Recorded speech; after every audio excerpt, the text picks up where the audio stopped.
Society burglar strikes again. Series of burglaries. 6 over the period from June 2nd to June 17th. On July 2nd, the 7th occurred at the home of Sir Sanford Leeds. Cleopatra tiara stolen, it says. As in the other cases, no sign of extensive search by the thief, and only one piece of jewelry involved. Victims elsewhere at the time. Here's a complete list of the particulars, Holmes, if you'd care to read it. I believe you'll find him in the study. How do you do, gentlemen? I am Gerald Locke. Please be seated, Mr. Locke. How can we be of service? 3 days ago, Guy Clarendon was found murdered at Halliday's. It's preposterous, but Miss Frances Nolan has been charged and is being detained at the criminal court, Old Bailey. Frances Nolan? Ah, yes. Sister of Loretta Nolan. Only surviving heirs of Sir Malcolm Nolan, founder of the Aberdeen Navigation Company. I seem to recall that Sir Malcolm and Lady Nolan were killed when some lunatic threw a bomb into their carriage. It seems to me that later I heard something about it being a case of mistaken identity. Wasn't one of their little offspring in the carriage with them at the time? Yes, it was Loretta, Frances's sister. She was only 4. Miraculously, she was uninjured. Mr. Locke, I've heard that you are a suitor for Miss Frances Nolan's hand, are you not? Yes. And was it not also true that she was being courted by Guy Clarendon? Unfortunately, yes. Have you any idea why Frances Nolan was charged with the crime? Well, she was discovered over the body with a pistol in her hand. That would do it. But you don't understand. Frances is totally incapable of murder, not even of a scoundrel such as Guy Clarendon. Scoundrel? But he's from such blue blood. Also, if I'm not mistaken, he's an accomplished batsman for the West London Cricketers, a ranked fencer in international competition. He was also a bit of a bounder, Watson. What an understatement. Guy Clarendon was excessively fond of cards and strong drink. His father had all but disinherited him. I tried to tell Frances that Clarendon was no good, but to no avail. And now look at the mess she's in. Will you help? Most certainly.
This is a difficult thing for a man to say about his only son.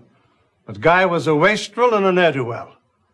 Only a short month or so ago, I gave him £5,000 and told him that was the last he'd see of my money.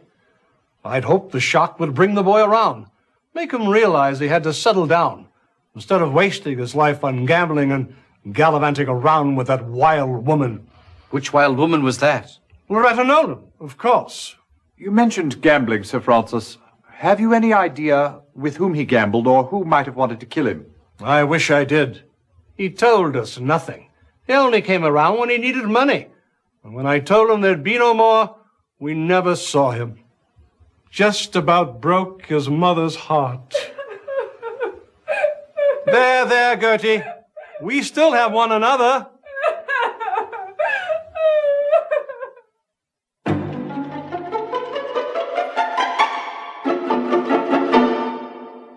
I've something you ought to know about Master Guy. One morning, rather early, about 4 or 5 weeks ago, I heard a terrible clatter downstairs, so I came down to investigate. It was Master Guy just coming home. He was in a terrible state, all battered and bruised, with a fresh cut on his forehead. I asked him who did it to him, and he wouldn't say. I think he was afraid for his life.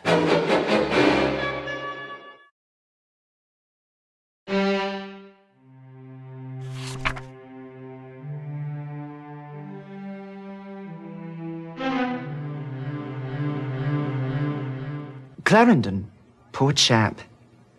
He arrived on the 29th day of May and was given a front room on the 3rd floor. 2 days later, he asked to be moved to suite 205. To your knowledge, did he have any visitors? Only 2 that I'm aware of. One was a most disagreeable fellow.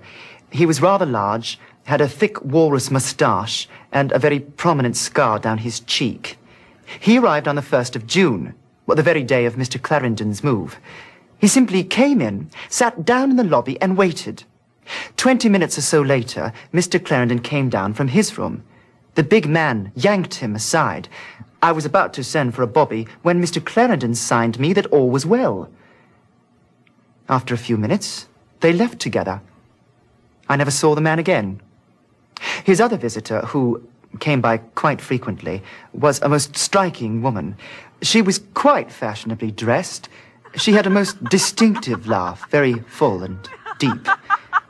I've no idea who she was. Please, tell us about the morning of July 2nd. It was about 9 o'clock when a woman entered. She was rather plain-looking, and I wouldn't have noticed her, except for the fact that she came in the front door, looking neither left nor right, and proceeded directly up the staircase. It couldn't have been more than 30 seconds later when I heard a bang, followed by a woman's scream. I dashed upstairs to the 2nd floor. The door to room 205 was open. Inside, I found the body of Mr. Clarendon and the woman who'd just come up. She was lying in a swoon in the center of the room with a pistol in her hand. I revived her with some whiskey. When she came to, she was totally disoriented. She had no idea where she was or what she'd done. When she saw Clarendon's body, she let out a shriek and dropped the pistol. I summoned the police. Tell me, at what hour are the hotel's front doors locked? 10 o'clock, sir. Anyone who arrives after that has to be let in by the night staff. Of course, Mr. Clarendon was never one of those. He was always in his room before 10. May we see his room?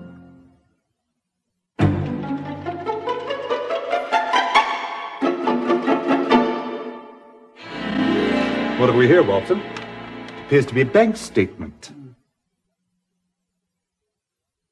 Look here, Holmes. It appears that the maid missed a spot in her sweeping. Good thing she did, Watson. You're staring at evidence.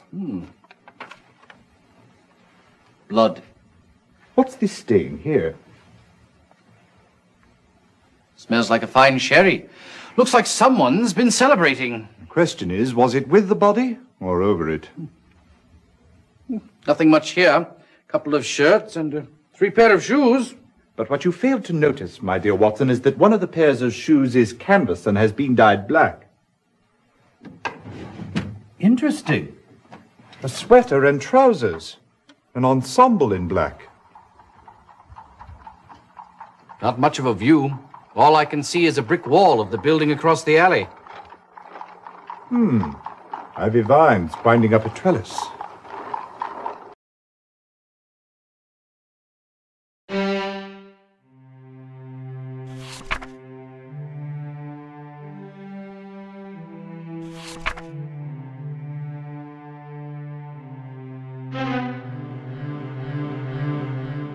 I understand that Wilfred Robards is considering taking Miss Nolan's case.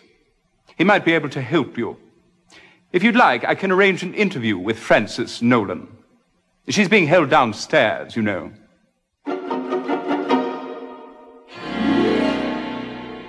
We might be able to help you, Miss Nolan, if you could just remember what happened that night in Mr. Clarendon's room. Well, that's just the trouble. I can't remember anything except seeing Guy's body across the room and the pistol in my hand. Where did you get the pistol? I've no idea, though the police assure me it's mine. I didn't know Guy was at Halliday's. I've never even been there before. And why would I shoot him anyway? We loved each other. There, Miss Nolan. Stiff upper lip. Thank you. Miss Nolan, what is the last thing you remember before the room at Halliday's? Oh, hot cocoa in bed. I beg your pardon? Well, every night before I retire, my maid, Grace, brings me a cup of hot cocoa. How nice. Yes. And before that? Well, before that, I dine with Dr. Trevelyan, as I do every Sunday evening. My sister Loretta is under his care. The doctor and I have become good friends over the years. He left at 10 o'clock, as he always does. May I ask, where did you first meet Guy Clarendon? At the country estate of Cornelius Oldwine, in March. My sister Loretta was attending a party there. I suppose things got a bit out of hand because it seems she dived into a fountain. She caught pneumonia and I had to go and fetch her home. Guy was also at the estate, and that's where we met. And he immediately began paying court to you? Oh, heavens, no. Nobody seems to take much notice of me. I suppose that comes from having such a wildly attractive sister. That's why I was so surprised when he called a few weeks later. We began seeing a great deal of each other. We went on long carriage rides, had picnic lunches. It was all quite lovely. And then on the 5th of June, he declared his love for me and asked for my hand in marriage. I was so happy. I couldn't have killed him. How do you explain your presence at Halliday's? Well, I can't. It's just like the other 2 times. You've had memory losses before. Yes, twice in the past month. The first time I found myself atop a horse in Hyde Park, with no recollection of how I got there. The last thing I remember was having lunch with my sister Loretta. Then there I was, atop a chestnut mare. How peculiar. The funny thing is, I'm terrified of horses. You mentioned there was a second time. Yes, a few days later, I met with my solicitor, Hiram Davenport. Then the next thing I know, I'm at the Newgate Street station. I consulted my physician, Dr. Mason, and he was quite as baffled as I was. One last question, if you will. What is your relationship with Gerald Locke? Oh, Jerry, he's a dear old friend. Though I'm afraid we had a falling out of late. He said some very unkind words about Guy.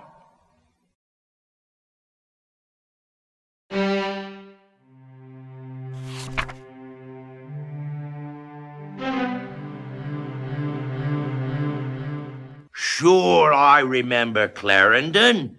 He and his lady friend used to stop in here from time to time, usually on their way to Kilgore's gaming parlor or coming back from it.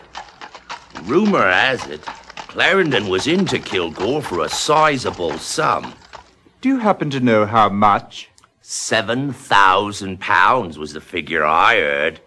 Got to the point Kilgore wouldn't allow him in the door. Clarendon made a big fuss till Gus Bullock stepped in. Clarendon backed down pretty quick. Don't blame him none. Nobody in their right mind would want to mess with the likes of Gus. Do you think Bullock was involved in the murder? Nothing you could tell me about that bloke would surprise me. Anyways, Kilgore makes it clear to Clarendon that he wants his money. Then, a month or so later, Clarendon comes in all smiles, and he and Kilgore getting on like chums. Figure Clarendon must have paid him back. Then, Calvin Leach steps into the picture. Now, who's Calvin Leach? Leach deals in what you might call stolen property. Square dealer, too. Give you one half the value of the article. What does Leach have to do with Clarendon and Kilgore? Usually nothing at all. But there it is. Leach, Kilgore, and Clarendon meeting late at night just as thick as thieves. The meetings continued on right up to, well, the night before Clarendon's death. Very interesting. Now, we've been standing here jawing, and I don't recall hearing anybody order nothing. What'll it be, mate?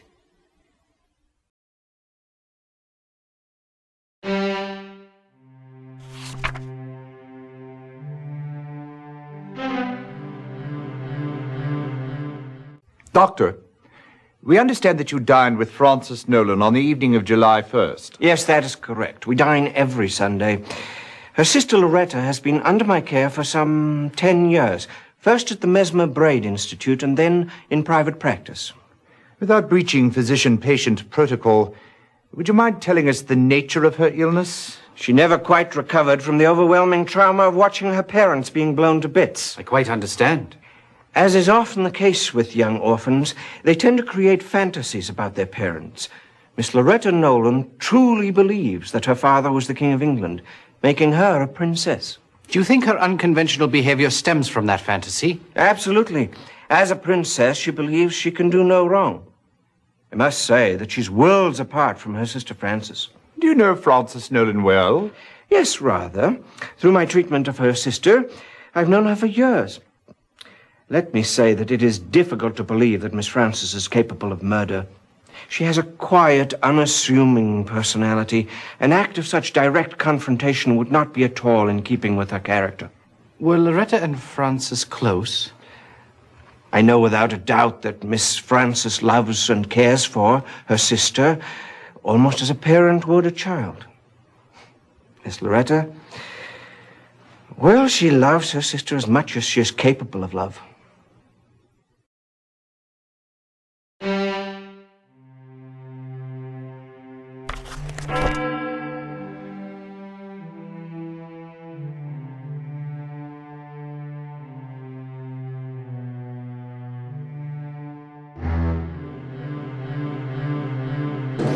Hear ye, hear ye.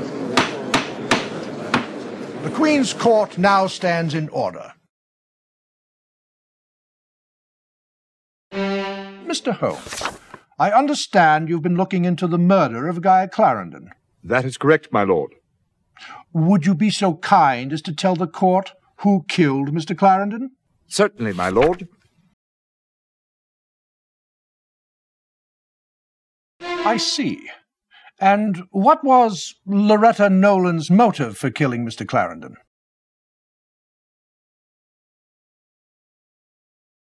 Ah, greed, pure and simple. Now, have you determined why Frances Nolan went to Halliday's? I have, my lord. Please inform the court. Not a sisterly thing to do at all. Is there anything else you wish to report to the court? Yes, my lord. I believe we've also solved the case of the society burglar. You don't say. Who is the guilty party? Guy Clarendon was straight from the upper crust. Why ever would he turn to a life of crime?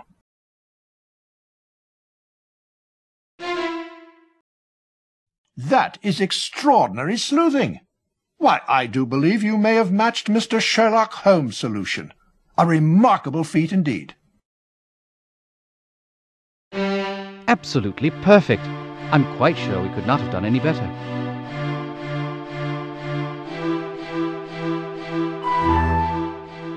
Well, Watson, we should be very pleased with ourselves on this one. Yes, indeed, Holmes. 2 cases solved for Scotland Yard, though I doubt that Lestrade will consider himself in our debt. 2? Yes, indeed. First, the society burglar. Clarendon was £7,000 in debt to the gambler Kilgore. Unfortunately, he was in his father's bad graces and he was flat broke. Do you suppose Kilgore sent Bullock around to rough Clarendon up? Good deduction, Watson. You're learning. That's why he moved into Halliday's, to escape Gus Bullock. And to pay off his debts, he took to burglary. Right you are. He acquired a black sweater, trousers, and a pair of black canvas shoes so as not to be seen or heard in the dead of night. He chose victims of his own class, whose social comings and goings he knew well, and whose homes he'd visited often. I still don't understand why, after he'd settled in at Halliday's, he changed rooms. Elementary, my dear Watson. To be at the back of the hotel with a vine-covered trellis conveniently leading in and out of his bedroom window. Quite so. Positively clever of you. May I continue? Oh, please do. On the 1st of June, Bullock tracked Clarendon down and confronted him in the lobby. Clarendon paid him the £5,000 that was given to him by his father. But he still owed Kilgore £2,000. And that was the same evening the society burglar struck for the first time. So pleased you've been paying attention, Watson. Soon after that, Clarendon, Kilgore, and Calvin Leach, a known trafficker in stolen goods, were seen together. Notice, if you will, that 1/2 the value of the first 3 society burglaries is equal to £2,000. Half the value being the price normally paid by Calvin Leach for stolen goods. Notice also that this same amount is equal to the balance of Clarendon's debt to Kilgore. Fascinating. So with his new vocation, Clarendon now had an easy source of income. Quite so, as his succeeding bank transactions evidence. On the day after each of the next 3 burglaries, Clarendon made deposits. Everything went along swimmingly, and by June 30th, his debt was paid. But the tiara was stolen July 1st. Yes, Watson. Apparently, young Clarendon thought he'd found himself a new vocation. He might have lasted longer at it if he'd chosen something else to steal. Whatever do you mean, Holmes? Loretta Nolan's delusion that she was born of royal parentage proved to be his undoing. If she took it, how did she manage? No one saw her enter or leave. She came and went the same way Clarendon did, via the trellis. She was armed with a derringer purchased at S. Goff's in her sister's name. Clarendon returned from his night's work and poured 2 glasses of wine in celebration. That's when Loretta Nolan shot him and took the tiara. How wicked of her. Not nearly as wicked as what she did next. What? She went to her sister Frances's home and hypnotized her. She then proceeded to instruct her to go to Clarendon's room with the derringer and fire it into the ceiling. Incriminate her own sister? But why? If we could determine that precisely, we could start our own institute. Sick mind, no doubt. But tell me, Holmes, how did Clarendon know the precise locations of each of his victims' jewels? Excellent question, Watson. Although there is no clear-cut evidence for this, I can only assume that Loretta Nolan must have been in on it too. The only way Clarendon could have known the locations of the jewels was if the victims themselves had told him where to look. None of them recalls having told anyone, but in fact they did tell someone. Who? Loretta Nolan. She managed to hypnotize each of the ladies whose jewels were stolen and got them to reveal the precise locations of the family treasures. And left them with no memory of having done so. Precisely. Astounding, Holmes. Elementary, my dear Watson.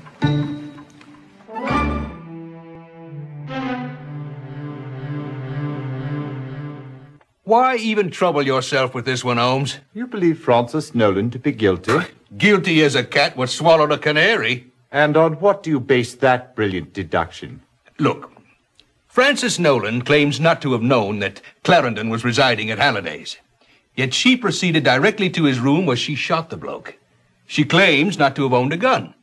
Yet the gun found in her hand was purchased at S. Goff, and the receipt had her name on it, for cripes' sake. No, that little lady will never see the light of day again.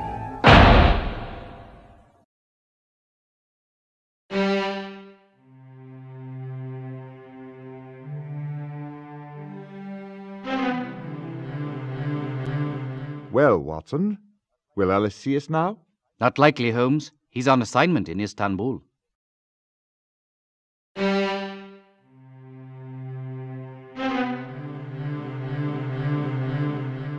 I understand that Wilfred Robards is considering taking Miss Nolan's case.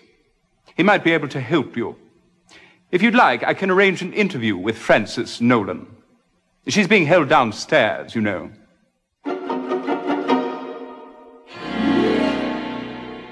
We might...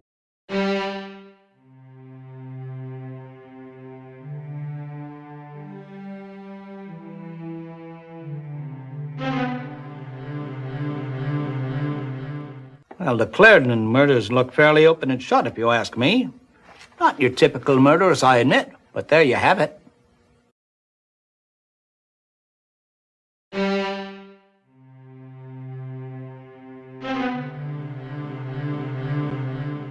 The Mesmer Braid Institute was founded in 1874 as an asylum for the mentally disturbed. Oh, perhaps she's a bit of a loony. Quite so. The institute was named after the 17th century Austrian physician Anton Mesmer, who first discovered a technique whereby he could induce a quiet, trance-like state in patients. Sounds suspiciously like hypnosis. Actually, he called it mesmerism.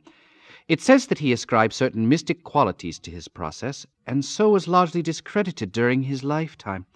In the 1840s, Dr. James Braid, an Englishman, became interested in Mesmer's work, refined the process, and renamed it hypnotism. Right you are, Holmes.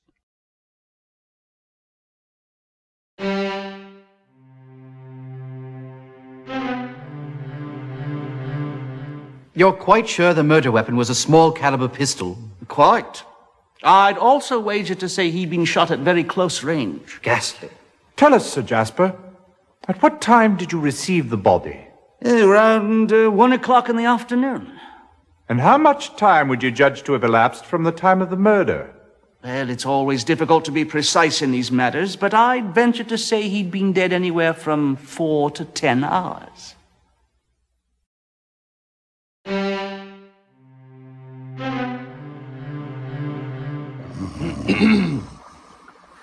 I say, excuse me, Dr. Murray. Hello, what? Oh, my, I must have dozed off. Ah, it's you, Whitson. And what are you doing with yourself this afternoon? Or is it evening already? Have I missed my tea? It's Watson, sir. We're looking into the Clarendon case, and we were wondering... Clarendon! Ah, I just finished that report when I dozed off. Let me see. Number 301, I believe. Ah, yes. Here it is. Number 103. Clarendon, Guy. Not much, I'm afraid. A hole in the shirt where a small caliber bullet passed into the body. Extensive blood stains. Powder burns indicating a close-range shot. Ah, here's something interesting. On the lower part of the shirt, I found traces of alcohol. Wine, to be exact. Now, I have a good nose for this sort of thing, and I believe it to be an inferior quality Italian red.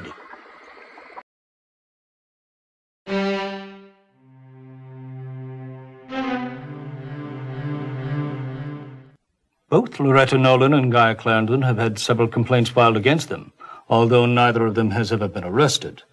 Both have been cited for public drunkenness. Likewise, both have been involved in some unusual pranks, but no one has ever pressed charges.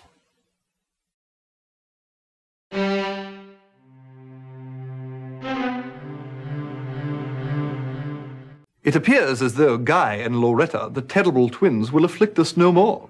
Loretta must be desolate, what with the loss of a kindred spirit and fellow prankster. Prankster?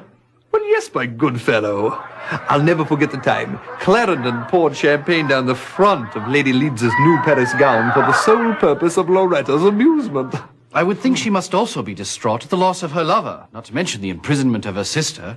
Well, I'm not sure about Loretta's feelings toward her sister, but I do know that Guy and Loretta were not lovers.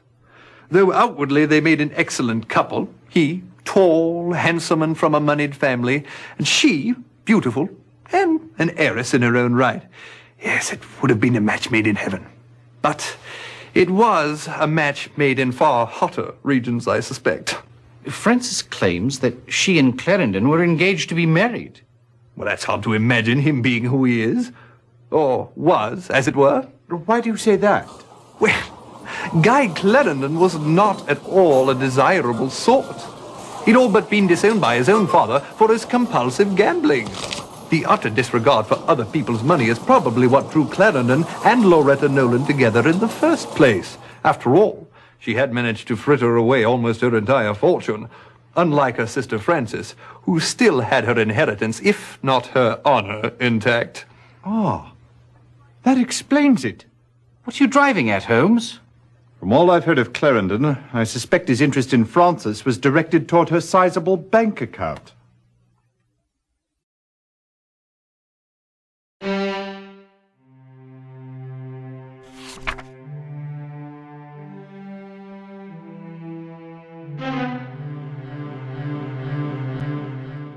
The tiara was a terribly valuable piece of jewelry, and it meant so much to my wife.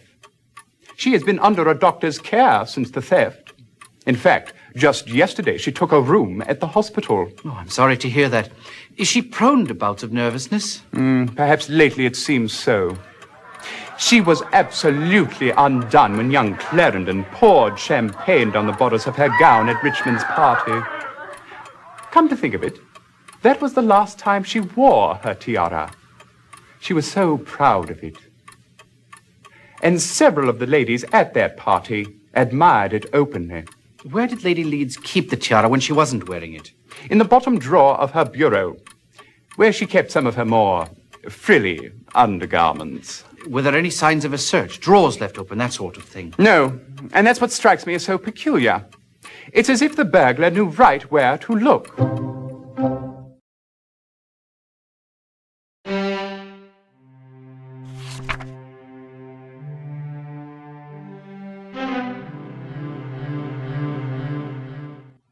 Well, it was an unfortunate event, but to tell you the truth, to me it was a mere bauble, a trinket. I had it replaced for my wife the very next day. And nothing else was stolen? Not a thing, and it appeared there'd been no search.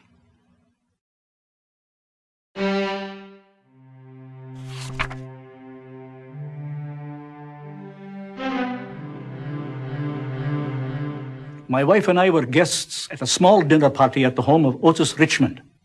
We arrived home sometime after midnight, and as my wife was putting away her finery, she noticed the bracelet was missing from her jewelry box, and we summoned the police immediately. The servants were questioned? Oh, they've all been with us for a number of years, and I haven't the slightest suspicion about them. But yes, the police did question them thoroughly. All were in bed asleep by the time we arrived home, and none heard anything untoward.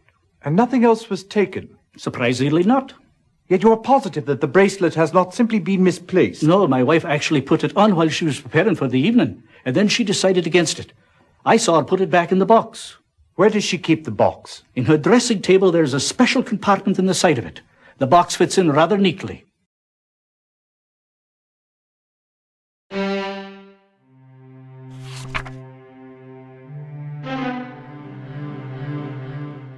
At first, I thought it must have been one of the servants. After all, there was no sign of a search, and nothing else was disturbed. Did you question them? Thoroughly, but none of them would admit a thing.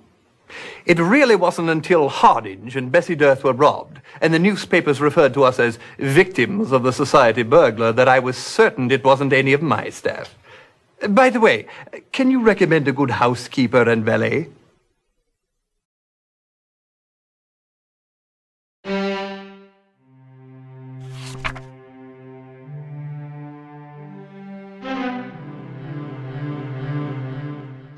We were at a reception at Buckingham Palace for the new head of the China delegation.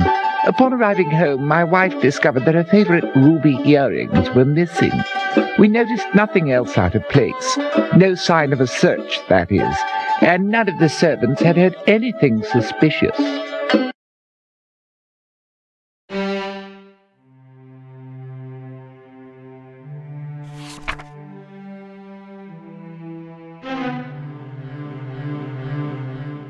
My husband, God rest his soul, gave me that necklace for our 50th wedding anniversary. And woe betide the blighter that took it, I say. I can certainly understand your consternation, madam. May I assume that you were out the evening it was taken? Oh, yes, the house was completely empty. Sybil, my housekeeper, and I were attending the mass charity ball at St. Mary's for the benefit of unwed mothers. It wouldn't surprise me if that scoundrel was responsible in that direction as well. Society burglar, indeed. He's of the lower classes, mark my words. Do you keep your jewels locked up? Oh, I keep them in a very secret place. A box made to look like a copy of Great Expectations on the bookshelf amidst the other books. Hiram, my late husband, thought of that, but the thief went right to it.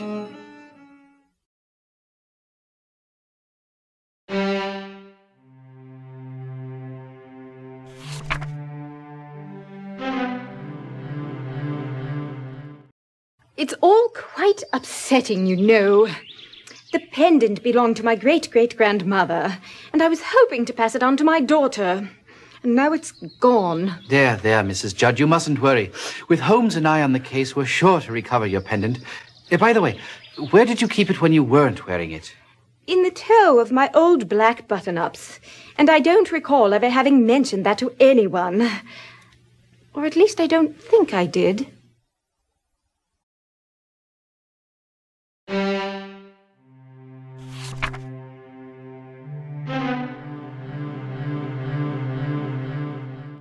We have just a few more questions for you, Mr. Locke, if you don't mind. Of course not. Anything to help Francis.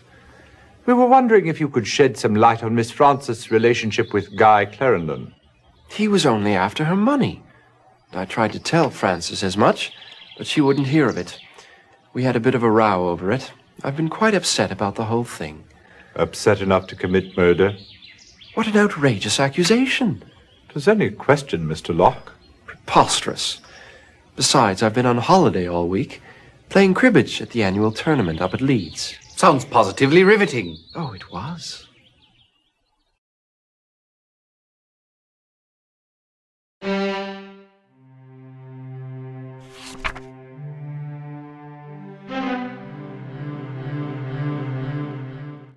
Tell us, who was at home on the evening of the 1st? Well, just Miss Frances, sir. Oh, yes, of course, and Dr. Trevelyan. What time did the doctor take his leave? Oh, let me think. It must have been 10 o'clock, because that's what time he always leaves. What did Miss Frances do after her guest left? What she does every evening, sir. Well, she asked for a cup of hot cocoa, which I brought her straight away. Then she read for a bit by the fire. Later, when I went up to bed, I passed her room, and the light went out. What time would that have been? Oh, let me see. Oh, I know it was 11:30, because the clock chimed. Then I went to sleep. Later, I was awakened in the middle of the night, right in the midst of the most peculiar dream. You see, I was barefoot and trying to buy a pair of shoes, As fascinating as all this is, could we get back to what it was that awakened you? Oh, yes, of course. Well, it was something that I heard, or thought I heard. I listened for a bit, but that was the end of it, so I went to sleep again. Later, I awoke at 7:30. I always wake up at 7:30, except, of course, on Sundays when I sleep until 8. As usual, I began to prepare Miss Frances's breakfast. I had no sooner got into the kitchen when I heard the front door open and close. Well, I ran to the front window and peeked out, and there was Miss Frances walking down the street. And why do you deem that so unusual? Well, she never leaves before she's eaten one of my currant buns.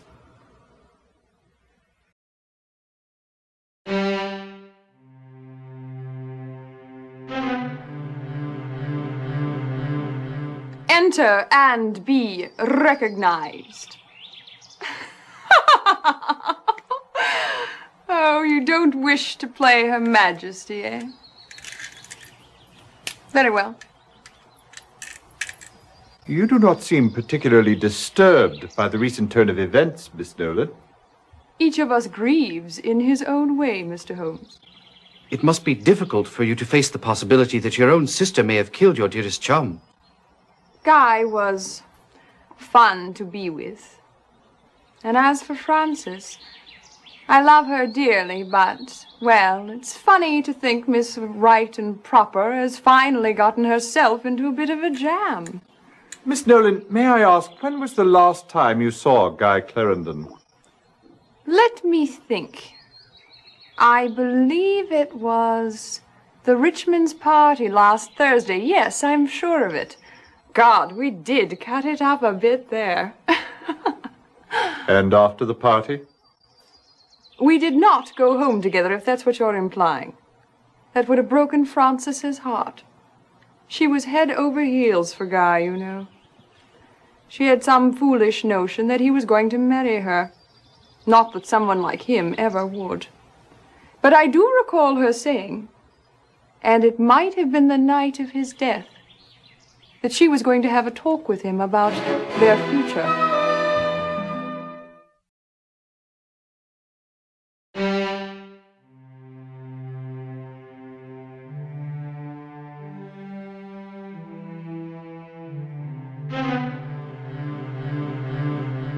Tell us, Dr. Mason, have you determined the cause of Frances Nolan's blackouts? It's the strangest thing, really. I examined her thoroughly and found nothing physically wrong. She could not recall receiving a bump in the head, nor did she complain of dizziness. All I could suggest that was perhaps she was overtired and prescribed rest. It remains a complete mystery to me.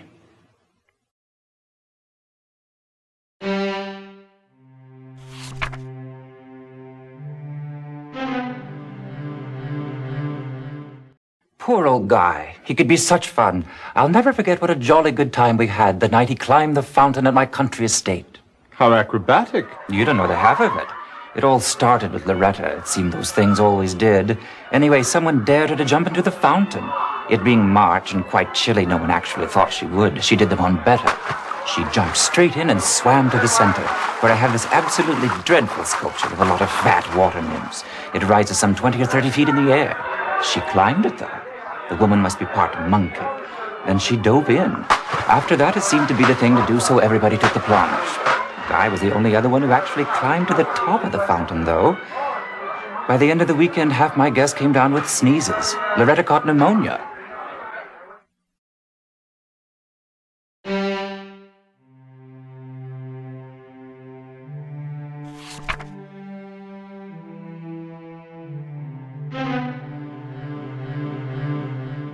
Any luck?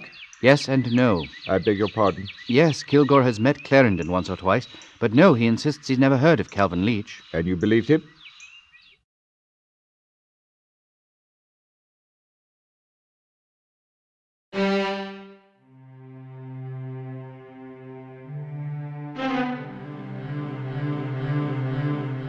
What did you learn of Calvin Leach? I think Porky Shinwell said it all. Did you ask Leach about Clarendon? Yes. What did he say, Watson? Oh, yes, of course. He said he'd never heard of him.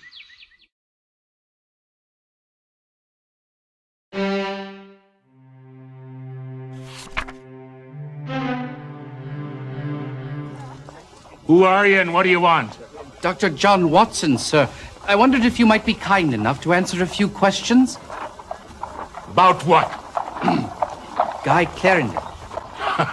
That welching little weasel, what about him? He's been murdered. Ah!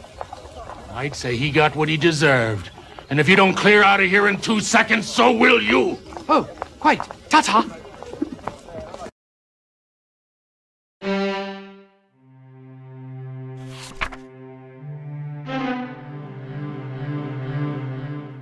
Do you remember a woman who came in recently and purchased a derringer? Oh, matter of fact, I do, sir. We don't get women in here very often, especially not alone. And I particularly remember that one because she was so pretty and, she looked like she really knew how to have a good time, if you'll pardon the expression.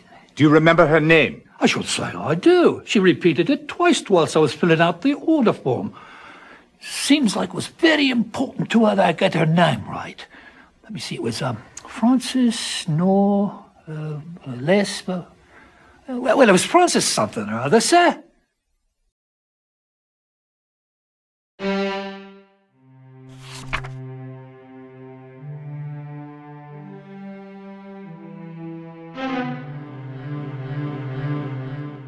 It seems Sir Malcolm left his entire estate to his wife, Margaret.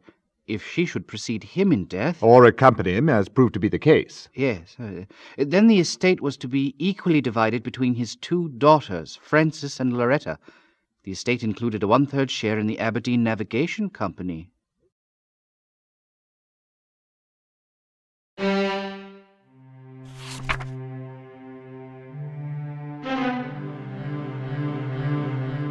So, sorry to have kept you waiting, gentlemen. I assume you are inquiring about the Nolan girls. Yes, we are. How long have you been their solicitor, Mr. Davenport? Actually, in practice, I am serving that function only for Frances. Loretta has not sought a word of my advice since she came of age and was able legally to get her hands on her trust fund. Had Loretta the presence of mind to follow my good counsel, I'm certain she would be in a far better financial situation today. Do you recall a meeting with Miss Frances last month when she blacked out? Well, I did have a very odd meeting with both Miss Frances and Miss Loretta several weeks ago. How so? Well, I wouldn't say she blacked out as such, but she did leave rather unexpectedly. We were in the middle of our discussion when I was called out of the office. I was gone not more than 20 minutes. When I returned, Miss Frances had a very strange look in her eyes. She mumbled something and promptly left. Miss Loretta laughed that very disturbing laugh of hers and departed as well.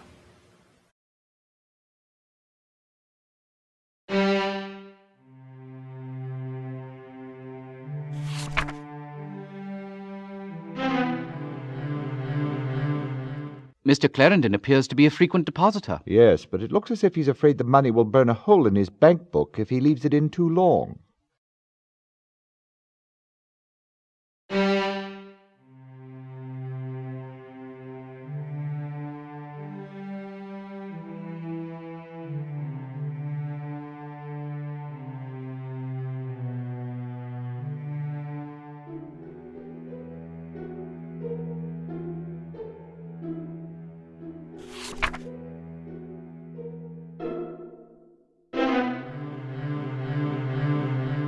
Their father, Sir Malcolm, left them each a 1/6 share.